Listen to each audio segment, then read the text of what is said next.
What's going on, everyone? I hope you guys are doing amazing. So we have some issues right now in the world we live in, right? And one of those big things is lower morale, lower confidence, just overall teams that are not operating like a team, that are not together and unified as one. But more importantly, how do you, as the leader, inspire that team that has low morale? Today, we're going to talk about that, and I'm going to give you some tips that helped me when I was an Army commander and Black Hawk helicopter pilot. You know, when I took over command, I saw a unit that people did not want to be a part of. Overall, that just had a very, very high turnover rate, okay? And that just kind of one person would come in the door, the next person would leave, and we weren't really getting any traction, and it was hard to find people that I could trust and empower, but I knew they existed. So today I'm going to share with you that tip that I think is going to help you become a leader that other people want to follow. Also, you're going to be more confident no matter what's going on around you because you're going to be able to use this immediately and put this tactic into place. My name's Adam F. Jones. Let's get rolling. All right, awesome. So let's get started here, right? So if we haven't worked together yet in the past, I'm an author, speaker, and leadership trainer. In particular, to you today, I'm going to be a tactician, okay? I want to help you develop a tactic that will take your team to the next level. And if that's important to you, and if it's important to you that you raise the morale, then I want you to listen really closely because I'm not going to talk about what you should do, but instead I'm going to talk about what I have done. And I think there's a key separator there, right? So many people are saying, hey, go do this and give it a shot. There's times for that. But also I want to tell you what actually worked. And here's what worked for me. When I was a brand new company commander and I was a captain in the Army, I was actually about to become a captain before I got the command position. So in other words, I became a commander and then the rank came afterwards. But as a commander of 54 plus soldiers for aircraft maintenance, I stepped into a unit that actually had, and it was known for having, a high turnover rate and lower morale. This was not the company that everyone wanted to be a part of. In fact, it was actually called a farming company often. A farming company would mean, hey, we're going to put people in here, we're going to hold them in here, and then we're going to pull them out and bring them into the other units.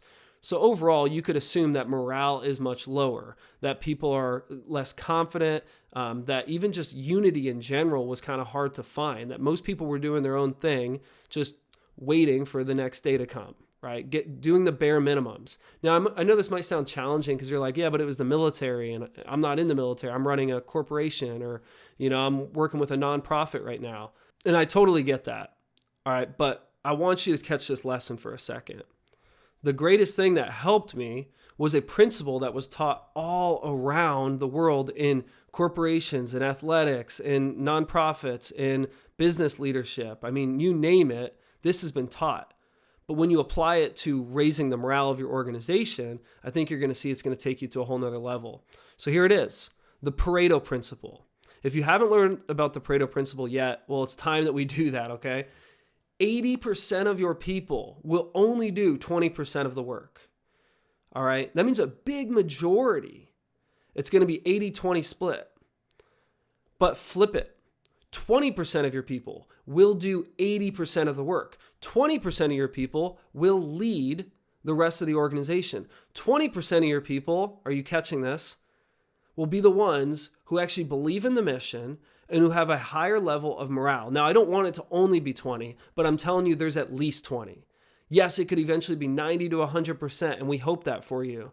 But if you're watching this video, the chances are that's not the case. So look for the 20%. Okay. So in other words, one thing I would do is I approach my organization. I would say, look, man, I might have the captain bars. Okay. I might have this. I might have the rank. You see that right there? I might have this, but it doesn't mean I have influence. It just means I'm able to position people for purpose.